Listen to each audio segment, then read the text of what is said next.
The story opens in the great city of Emperor Khan. Many messengers from other kingdoms have gathered to offer their gifts to the emperor. Khan's daughter, named Turandot, enters the hall. She runs around chasing a butterfly. Her father points her at the butterfly's direction, but the little girl stumbles on the carpet and falls on the ground. She is immediately picked up by the maid, and her father tries to stop her from crying. The carpet on the floor represents the map of the empire. The opening where Turandot stumbled represents a little kingdom named Malvaya, which is not yet a part of Khan's empire. Upon being aware of that, the emperor orders his men to make Malvaya join the empire. The emperor's men depart and ride their horses towards that kingdom. Malvaya is a peaceful kingdom. Its royal family wears 3 magic bracelets. One for the king, one for the queen, and one for their son, Prince Caliph. They got those bracelets from their ancestor, who told them that these 3 bracelets should never come into the hands of a human being. If they were worn together, then that person would get a bad curse. The young prince trains his sword skills with his master named Zhou. Soon, the peace is disturbed. The kingdom is attacked by the emperor's army. The battle is lost for them. The king and the queen, along with their army, have fallen. The generals find the bracelets on the ground, and they take them back to Khan. When it is time for Turandot's birthday, Khan brings her into a room full of gifts for her. The bracelets are among those gifts. Turandot seems to be really fond of them. She wants to give one to the emperor, but he puts all 3 of them around his daughter's wrist. Right then, a curse gets activated and the bracelets dip into Turandot's arm. She tries to shake the pain away, but to no avail. The girl loses the ability to see color, and her life changes forever. Meanwhile, Master Zhou brings Caliph in the great city and reunites with his daughter Lu. Back in the castle, the high priest has consulted the heavens, and he now knows that Turandot's curse can only be lifted by one of her future suitors.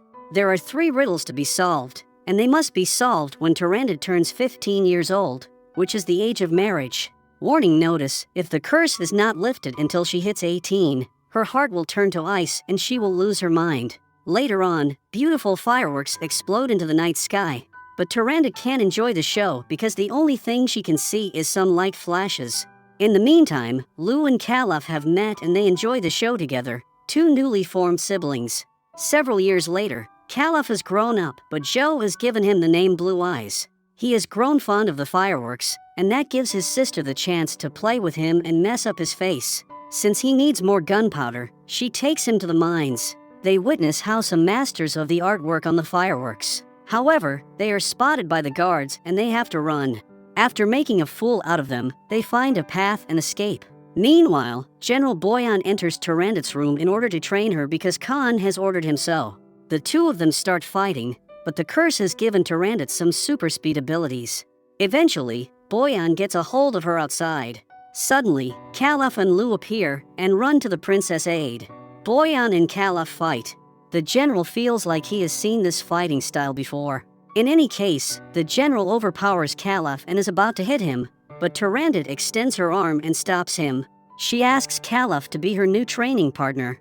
They meet again later on. The problem is, only royal guards are allowed in her room, and Caliph needs to become one. The 2 of them start training together to work towards that goal. While they do, Caliph touches her hand in the bracelets, and he gets some short flashbacks of the past. In the palace, the high priest is trying to make Boyan invincible by performing a ritual, but it does not work. It becomes obvious that Boyan has a plan. He wants to kill Khan in order to become the new emperor. Priest says that there is another way. He can also become king of the kingdom by marrying Turandot. Later, Caliph wants to go back to the castle to see Turandot, but his sister advises him of the contrary. She knows the general is an evil man. She wants him to stay away from him. Despite her warnings, Caliph goes back to the castle on a full moon and finds Turandot tied up in her room. He rushes to free her and ignores her when she tells him to let her alone.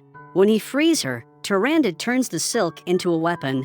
Due to her curse, she sees Caliph like he is an evil skeleton. She chases him outside the room and attacks him. Caliph is able to talk some sense into her by telling her he is Blue Eyes. Although Turandot recognizes him, she prompts him to leave, and she doesn't want to see him ever again. A few weeks afterwards, Caliph has become a royal guard. Meanwhile, the emperor notifies his daughter that Prince Yuthong has arrived. His younger brother had tried to solve the bracelet riddles a few months ago, but he failed and died. In the local market, Lu has stolen a bag full of money, and she tips all the local performers. Soon, she and her accomplice steal Thong's dagger. Thong and his giant bodyguard go after them. The chase through the market leads to a structure breaking and falling towards Thong, but Caliph jumps on him and saves him. Then, he takes the stolen goods from his sister and returns them to Thong. The two of them visit the firework factory. Thong tells Caliph the story of his brother, who died while trying to resolve Tyrannid's curse. The two of them bond and swear as brothers. The next day, Thong and his bodyguard approach Tyrannid and surprise her. They are not there for her curse, but to avenge Thong's brother. They attack Tyrannid, but she is fast and evades their efforts. Eventually, she traps both of them, and they are taken away for a public execution. Khan wants to give Thong a chance of redemption and let him live if he solves the riddles. Thong is not interested in that, but then Caliph has another glimpse at the bracelets and has another flashback. He offers to try and solve the riddles on Thong's behalf, but he is not of royal blood and has no right to do so. However, Caliph says he and Thong are sworn brothers, and that gives him the right to give it a try. While Lu goes wild, the Emperor will allow Caliph to try, but if he fails, he and Thong will both die. The ritual starts and Tyrannid approaches Caliph to tell him the first riddle. After she does, Caliph experiences a flashback. He is taken back to the day when he was a child and his kingdom was attacked. His mother knew that they would not be able to defend. She convinced her husband to wear the 3 bracelets. Although he knew he would be cursed, he wore the bracelets to buy his family some time. That gave him extreme strength, and he defeated every enemy that came at him. Nevertheless, Blue Eyes still does not have an answer. He is taken to die that same night. While being carried by the guards, he has another flashback of his mother telling him to run because he is their only hope. That makes him understand that the answer to the first riddle is hope. He exclaims the answer, but since the guards don't see any fireworks, they carry on to kill him. At the same time, Tyrannid's first bracelet breaks. While Zhou and Lu buy Caliph some time, the fireworks light the sky, and now everybody knows that the first riddle has been solved. Caliph is carried through the crowd as a hero, while Khan expresses his opinion of making Caliph a lord. Being extremely jealous, Boyan steals a piece of the first broken bracelet and meets with his fellow general. He conspires with him and tells him to sabotage the fireworks. That way, nobody will know if Caliph solved the riddle or not, and it won't matter. He will be killed. The next day, Tyrannid narrates the second riddle, and Caliph is taken back in the past again. He sees his cursed father losing control. After he killed all the enemies, he turned against his own people because he was viewing them as enemies. After he killed everyone, he turned against his family and killed the queen. The queen's blood started waking him up. Caliph's time ends and he gets tied up. He is sentenced to death by 1,000 cuts. While his punishment starts, his flashback continues. He sees his father committing the unthinkable. He understands that the answer is blood, and he screams the word. Tyrannid's second bracelet is broken. She orders her female warriors to fire the fireworks. However, the fireworks get sabotaged, and the women are attacked by Boyan's men. A battle starts between the two sides, while at the same time Zhou and Lu are trying to help Caliph once more. While both parties fight strong, Boyan traps Lu, and Zhou is also seized. Boyan throws his sword at Caliph to kill him, but Tyrannid deflates it and tells everyone that Blue Eyes solved the second riddle as well. Later that night, Caliph has a talk with Zhou. He remembers his forgotten past. He remembers that Khan is responsible for his parents' death and for their lost kingdom. Meanwhile, Boyan gets a shard of the second bracelet as well. The next day, he and Lu ride their horses to leave the great city, but they are intercepted by the princess. She tries to figure out what's going on. Caliph tells her that he regrets solving the riddles for her. He wants to fight her, but she is stronger. Caliph unpredictably pushes himself onto her sword and whispers her name, which is the solution to the third riddle. Caliph is taken back in the castle to be taken care of. The doctor announces that he is quite lucky. Caliph's organs are reversed and his heart is located at the right side of his body. Khan gives Tyrannid and Caliph a moment.